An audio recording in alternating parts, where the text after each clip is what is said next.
ಸ್ವಚ್ಛತಾ ಸೇವೆ ಆಂದೋಲನ ಅಡಿಯಲ್ಲಿ ನಗರದ ಚನ್ನಪಟ್ಟಣ ಬಳಿ ಇರುವ ಕೆಎಸ್ಆರ್ಟಿಸಿ ಬಸ್ ನಿಲ್ದಾಣದ ಆವರಣದಲ್ಲಿ ಜಿಲ್ಲಾ ಕಾನೂನು ಸೇವೆಗಳ ಪ್ರಾಧಿಕಾರ ಹಾಗೂ ವಿವಿಧ ಇಲಾಖೆಗಳ ಸಹಯೋಗದಲ್ಲಿ ಸ್ವಚ್ಛತಾ ಕಾರ್ಯಕ್ರಮವನ್ನು ನಡೆಯಿತು. ಜಿಲ್ಲಾ ಕಾನೂನು ಸೇವೆಗಳ ಪ್ರಾಧಿಕಾರದ ಸದಸ್ಯ ಕಾರ್ಯದರ್ಶಿ ಹಾಗೂ ಹಿರಿಯ ಸಿವಿಲ್ ನ್ಯಾಯಾಧೀಶರಾದ ದ್ರಾಕ್ಷಾಯಣಿ ಅವರು ಬಸ್ ನಿಲ್ದಾಣದ ಆವರಣದಲ್ಲಿರುವ ಕಸ ಕಡ್ಡಿಗಳನ್ನು ಎಕ್ಕುವ ಮೂಲಕ ಸ್ವಚ್ಛತೆಯಲ್ಲಿ ಪಾಲ್ಗೊಳ್ಳುವ ಮೂಲಕ ಗಮನವನ್ನ ಸೆಳೆದರು.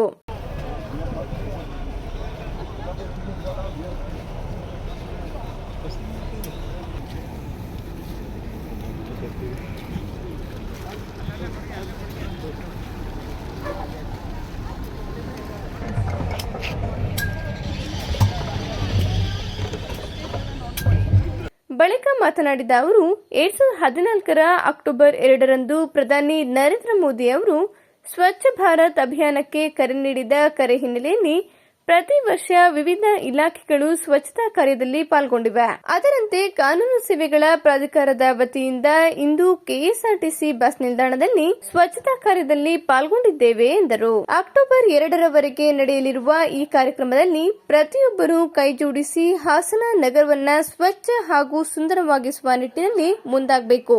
ಈ ನಿಟ್ಟಿನಲ್ಲಿ ಪ್ರತಿಯೊಬ್ಬರು ತಮ್ಮ ಮನೆಯ ಸುತ್ತಮುತ್ತ ಸ್ವಚ್ಛತೆಯನ್ನ ಕಾಪಾಡಿಕೊಳ್ಳಬೇಕು ಎಂದರು. ಸ್ವಚ್ಛತಾ ಸೇವೆ ಆಂದೋಲನ ಅಡಿಯಲ್ಲಿ ನಾವು ಈ ದಿನ ಈ ಒಂದು ಕೆಎಸ್ಆರ್ಟಿಸಿ ಬಸ್ ನಿಲ್ದಾಣಕ್ಕೆ ಬಂದು ಈ ಒಂದು ಕಾರ್ಯವನ್ನು ಮಾಡ್ತಾ ಇದ್ದೀವಿ. ಇಲ್ಲಿ ಒಂದು ಅಬ್ಸರ್ವ್ ಮಾಡಿದಾಗ ಸ್ವಲ್ಪ ನೀಟ್ನೆಸ್ ಇದ್ರೂ ಕೂಡ ಒಂದು ಸ್ವಲ್ಪ ಅಲ್ಲಿ ಇಲ್ಲಿ ಕಸಗಳು ಇರೋದು ಕಂಡು ಬಂದಿದೆ.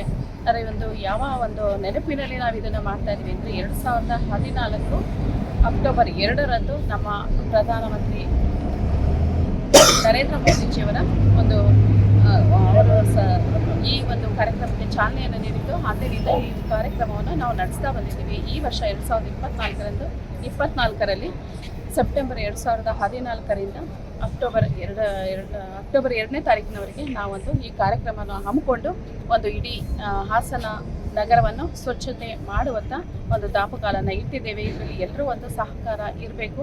ಅದನ್ನು ಪ್ರತಿಯೊಬ್ಬರು ಕೂಡ ಅಂದರೆ ಒಂದು ನೈರ್ಮಲ್ಯದ ಅರಿವನ್ನು ಮೂಡಿಸಲಿಕ್ಕೆ ನಾವೊಂದು ಈ ಕಾರ್ಯಕ್ರಮವನ್ನು ಮಾಡ್ತಾ ಬಂದಿದ್ದೀವಿ. ಬಯಲು ಮುಕ್ತ ಶೌಚಾಲಯ ನಿರ್ಮಾಣದ ಗುರಿ ಹೊಂದಿರುವ ಸರ್ಕಾರದ ಆಶಯಕ್ಕೆ ಕೈಜೋಡಿಸಬೇಕು.